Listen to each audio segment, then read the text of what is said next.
This is this topic is something I talked about on Instagram today in a short video, but I feel like it could use a longer explanation or like a exploration, not really an explanation.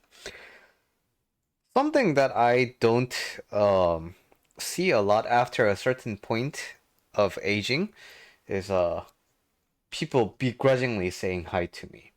So when you're young, when you're a little kid, your mom, your dad, they make you say hi to all these people you don't necessarily want to say hi to, right? Whether it be adults or children of your age. I don't know. Adults always expect you to like, hey, you're around the same age, go out and play. But I was a picky kid. I didn't want to play with anybody. But anyway, so you had some opportunities to say hi to people you didn't really want to hang out with.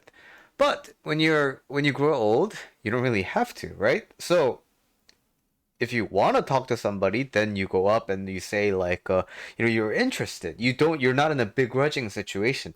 But when you don't want to say hi, you just don't. Why? Because you can as an adult, right? So after a certain point in life, begrudgingly saying hi, like being forced to say hi, is not really a thing, unless you're in some like work situations or something like that, right? So the I've spent a very long period of my life in the kind of I don't want to talk to anybody phase, right? But the thing is, when I don't want to talk with everybody, it doesn't mean that I'm okay with being lonely necessarily, right? So I don't like people because they annoy me. I don't like people because I have really high standards of like how a person should behave and such. So I have all these reasons why I don't like people. But at the same time, I'm lonely, and that was a big problem for Billy in his college teenage years. And I reflected back on my life recently, and I'm just thinking, you know, I'm really surrounded by a lot of great people, and I was noticing the big difference, right? Just like 10 years ago. 10 years ago is kind of a lot. So even like 5, 6 years ago, I didn't feel like this. I still felt like the only person who I could really connect with, only person that really ultimately matters in my life is my wife. And that was it. I had no real outside of my wife, I didn't really have any friends. So, what changed in the last 5, 6 years? I think the biggest change for me is I was willing to be the type of friend I wanted, right? So that willingness was there to kind of for me to open up first without expecting other people to open up the same to me. Now, that is the primary. I mean, it's not that complicated, right? If you think about it, the more you give, the more likely you are to receive, right? It's just a simple if you really sit down and think about it, it's not that complex. Like, if you're the type of person who's always offering things, isn't it likely that you're also gonna get offered things? The more people associate you as the guy who always offers things, that's sort of how it works, right? But then when you're in the situation of being kind of antisocial and lonely and depressed, what makes you not be willing? And that, while this isn't every case, a very common pattern is I'm not good enough. Therefore, whatever I have to offer to another person, it's not that good. Moreover, not only is it not that good, it has the potential to be actually bad.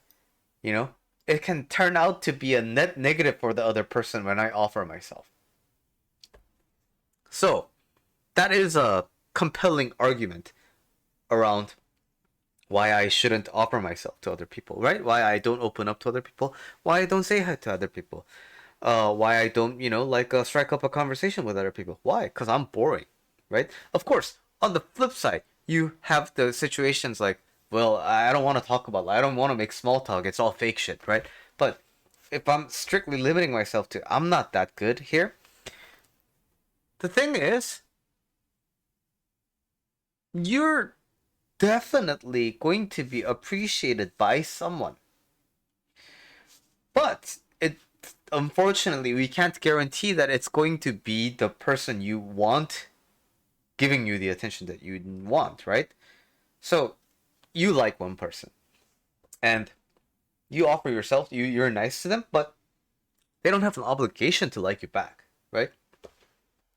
So there's that sort of a self-preservation attitude there as well. I don't want to get hurt anymore. But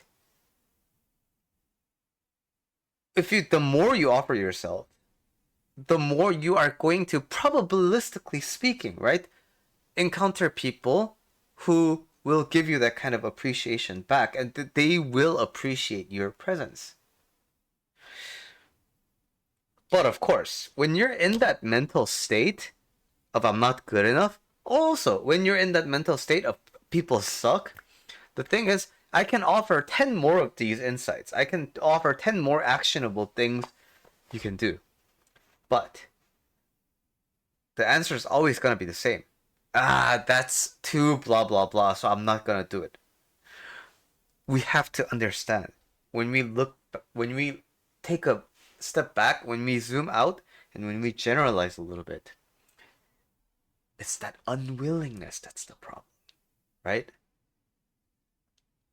Instead of thinking, you know what, let me give that a try. Or you know what, like, the more I think about it, the more it makes sense. So regardless of how I, like for the first, it's like a sampling error, right? No matter how the next few experiences go, let me stick to this for a while. We could think in a doing oriented way, but we keep falling back to, I don't want to. And that unwillingness to change states when you're in a particular emotional state, that is what is actually responsible for a lot of our stuckness. So, you might not even relate to any of the things that I talked about today in terms of the specific topic at hand, right? Relationships and friendships. But that unwillingness to change your state, the unwillingness to do something, that I think is a something that a lot of people can benefit from by escaping. By, it's so simple. By being that person who wills to do something and follows through. It's really that simple.